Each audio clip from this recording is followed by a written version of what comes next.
Isang tricycle driver ang arestado sa isinagawang bypass operation ng Cabanatuan City PNP matapos mahulihan ng mahigit 400,000 pisong halaga ng shabu. Ang report mula kay Patrolwoman Jelly Peña.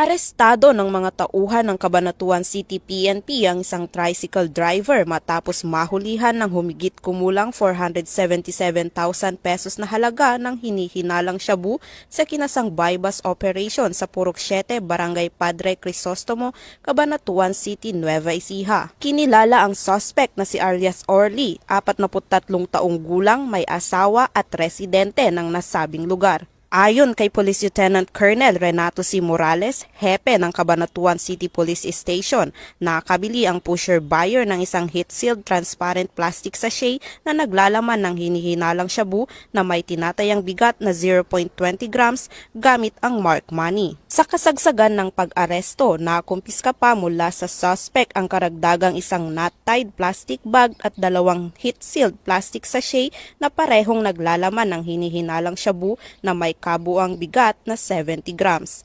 Ang lahat ng ebidensya ay maayos na naimbentaryo at minarkahan sa harap ng mga opisyal na saksi at agad na dinala sa himpilan para sa tamang disposisyon. Sa kabuuan, tinatayang 70.20 grams ng hinihinalang shabu ang nakumpiska mula sa suspect na may standard drug price na aabot sa 477,360 pesos. Mahaharap ang suspect sa kasong paglabag sa RA 9165 o Comprehensive Dangerous Drugs Act of 2002. Patuloy ang Nueva Ecija PNP sa kanilang kampanya laban sa illegal na droga upang tiyakin ang kaligtasan at seguridad ng mga mamamayan sa kanilang nasasakupan. Mula dito sa Police Regional Office 3, ako ang inyong PNN Correspondent, Patrolwoman Jelly Peña. Alagad ng batas, tagataguyod ng Balitang Pulis.